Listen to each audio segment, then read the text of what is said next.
Wow les gars, j'ai beaucoup de choses à vous raconter dans cette vidéo. J'ai vécu une période très compliquée de ma vie, donc pourquoi pas en parler tout simplement, hein, logique. J'ai décidé de faire cette vidéo debout, hein, pour une fois, me dégourdir les jambes. Hop, le squat.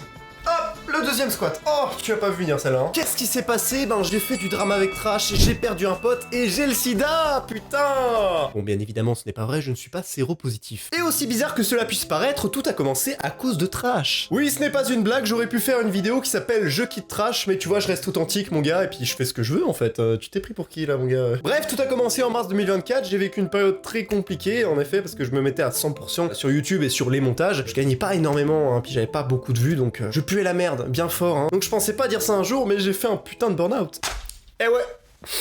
Le burn-out. Si vous voulez, quand je bossais chez Trash, chaque monteur avait une petite partie à faire d'une grosse vidéo et on rassemblait le tout pour former voilà, une vidéo à l'unité. Donc celle que vous voyez sur les différentes chaînes YouTube de Trash. Oui, parce que forcément, tu te doutes bien qu'un monteur, s'il fait une vidéo en entier, il va passer 10 ans dessus. Hein, ça va pas être très pratique. Et ce jour-là, j'ai eu une partie sur une vidéo de Trash Bandicoot, comment Among Us a conquis le monde. En plus, c'était vraiment une petite partie de vidéo. Hein, elle devait durer 1 minute et demie, je crois. Et donc forcément, je me tape le montage normal. Hein, et puis je rends la partie. Et une fois que je rends la partie, on reçoit des retours, c'est-à-dire que c'est des monteurs qui sont plus expérimentés que nous et qui nous disent ce qui ne va pas sur la vidéo qu'on doit modifier. Et là frère, je me tape des frappes de malade, et forcément avec du recul quand j'ai revu ma partie, je me suis dit ah ouais putain ouais ça pue quand même bien la merde. Hein. Bref, je me suis dit Hassoul, je vais faire tous les retours quand même, hein, je vais tryhard comme un fils de pute. Après mec, honnêtement, avant de rentrer chez Trash, ils m'ont fait passer une formation d'1 mois entier qui était complètement hardcore. Mais j'ai tenu mon gars, j'ai tenu parce que je suis un putain de king, d'accord? Je suis un king mon gars. Et donc forcément je commence à allumer mon logiciel, je me prépare à modifier quelques retours, et au bout d'un moment,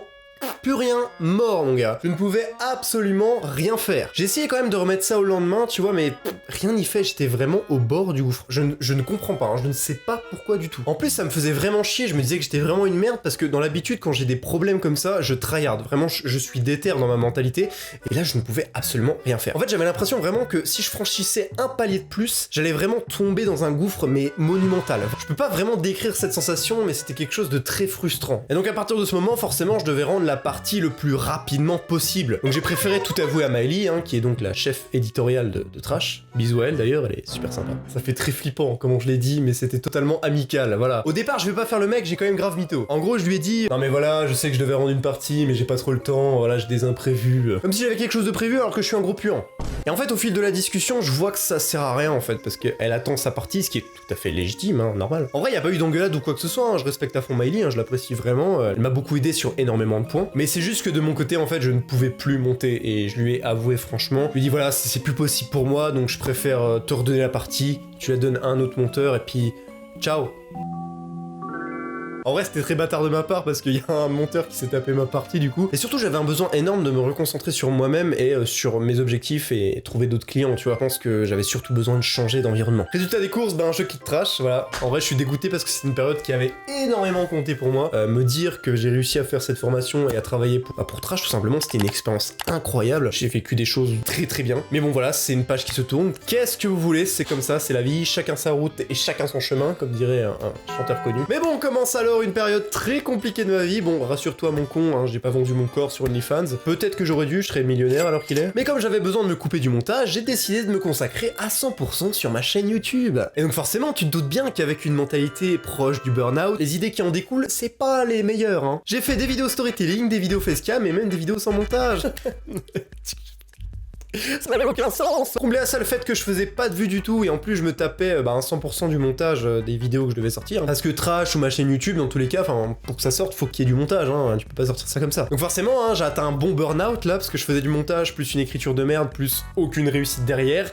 Donc forcément, j'ai totalement craqué et pété les plombs. Et comment dire, j'ai fini plus en déprime que la Magali avec ses putains d'antidépresseurs. J'étais vraiment mal de chez mal. Tu sais, les meufs qui te disent « Ah, je suis au bout de ma vie ». Honnêtement, à l'heure actuelle, je suis encore mal, mais je commence tranquillement à remonter la pente. Et ça, en vrai, cet état d'esprit, je vais être franc, je l'ai eu grâce à une vidéo de Elska qui est sortie récemment, qui m'a été recommandée. Les suicidaires sont des putes. Déjà, j'adore le titre. Vraiment, ce mec. Un autre mec comme lui, ça n'existe pas. Hein. Mais en très gros, dans sa vidéo, il explique que la déprime qu'on a dans notre vit, c'est pas une réelle déprime, c'est pas des trucs qui sont hyper lourds à supporter. Par exemple, moi, certes, j'ai fait un burn-out, ok, y a pas de problème à ça, mais j'ai pas perdu toute ma famille dans un accident de voiture. Faut bien comprendre que je chouinais pour des problèmes existentiels de fils de pute, hein. En vrai, y a beaucoup de personnes qui rêveraient d'avoir ta vie ou la mienne, hein. Certes, elles sont pas parfaites, mais énormément de gens aimeraient être à notre place. Dernièrement, je suis parti en Hongrie avec ma meuf, et les SDF là-bas, c'est vraiment la grosse merde, hein. C'est simple, en fait, j'étais à Budapest tranquillement dans un bar à tapas, je mangeais, je buvais tranquille, et en face de moi, j'aperçois une dame qui était vraiment dans le mal. Mais quand je te dis dans le mal, c'est que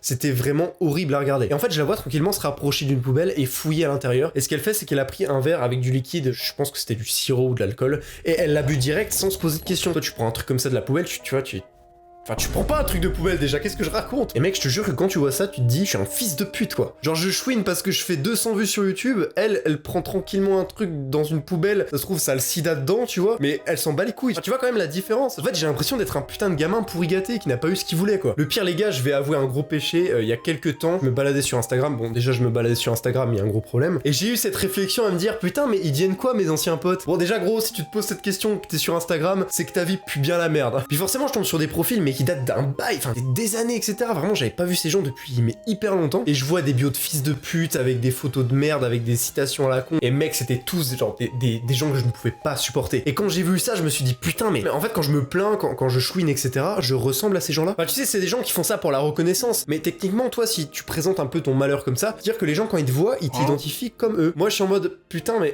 je veux pas ressembler à ces clochards, tu vois, c'est impossible pour moi. Alors, moi, j'ai envie de ressembler à Aziz, j'ai envie de ressembler à Conor McGregor ou même Mbappé. Bon, avec la couleur de peau, ça va être compliqué, mais voilà, tu vois, des mecs stylés, putain. Et en fait, j'étais tellement matrixé dans mon sorte de malheur, en fait, que je ne me reconnaissais même pas, et même mes potes les plus proches ne me reconnaissaient pas du tout. D'ailleurs, si je vous ai parlé d'Elska au début de vidéo, c'est pas pour rien, c'est parce que lui a très bien senti ça, et voilà, depuis, il me parle plus du tout, quoi. En fait, plusieurs fois, il a voulu me remonter le moral, il m'a toujours donné des conseils, etc., et voilà, malheureusement, pour lui et pour moi, hein, j'ai pas suivi tous ses conseils, ce qui fait que je pense que ça l'a déplu, quoi. Franchement, Elian, c'était un ami qui comptait énormément pour moi. Enfin, après, c'est son choix, voilà, je le respecte, et y a pas de problème là-dessus. Si vous le connaissez pas, allez voir sa chaîne, enfin moi je suis pour sa réussite, je suis très content de ce qu'il est devenu. Non voilà, il a pris cette décision, ça me rend assez triste. Après forcément je suis pas que triste parce que je me dis si cette personne est partie à ce moment-là, c'est qu'elle devait partir et que je pense que dans le futur, s'il m'arrive des problèmes encore plus graves, peut-être que cette personne n'aurait pas été là au moment présent, tu vois ce que je veux dire? C'est peut-être pas si mal si un truc arrive à ce moment-là, mais voilà, honnêtement, je suis vraiment juste triste d'avoir perdu cet ami. Mais bon, voilà, s'il a choisi, je respecte. Et il faut assumer, voilà, j'assume tout simplement. En vrai, j'avais surtout besoin de faire cette vidéo pour déjà vider mon sac, tout simplement, et te dire que si t'es dans cet état-là actuellement, c'est que forcément, je pense que c'est que de ta faute. Je dis pas que je veux te rendre fautif de la situation, mais si tu te sens mal comme moi, t'as pas des réels gros problèmes,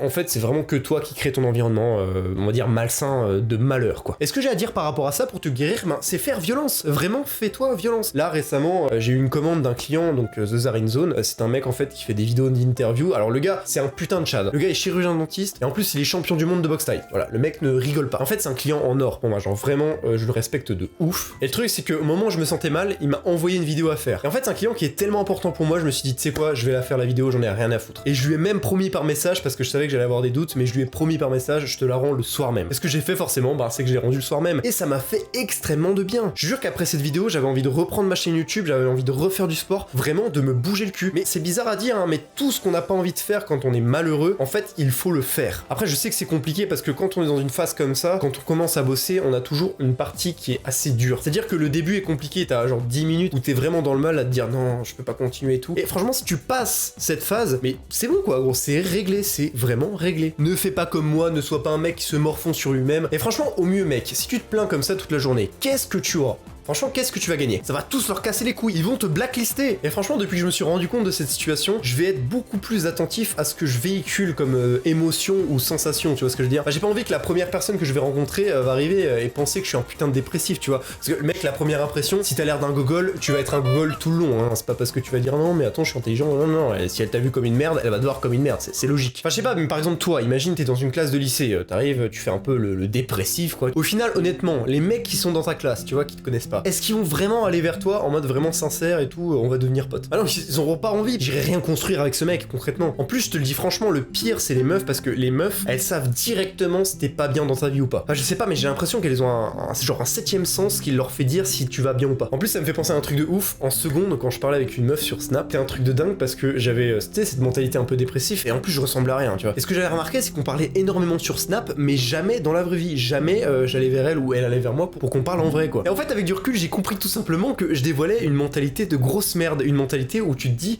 mais comment je peux construire quelque chose avec cette personne? C'est impossible. Bon, après, elle m'a considéré un peu comme son meilleur ami, mais je lui ai mis un stop, et donc forcément, ben voilà, on se parle plus. C'est tout à fait logique, hein. J'étais un putain de simple à honte. Bref, si t'es dans le même cas à l'heure actuelle, bouge-toi, mec, fais du sport, fais quelque chose, mais ne reste pas planté comme un sgeg, ça ne va rien changer. Et surtout, je dirais, fais le contraire de ce que tu penses. Tu vois, par exemple, tu veux dormir tard, bah non, tu t'endors tôt. Tu veux manger de la merde, bah non, tu vas manger bien. Je sais pas comment finir cette vidéo. Allez, ciao, like et abonne-toi!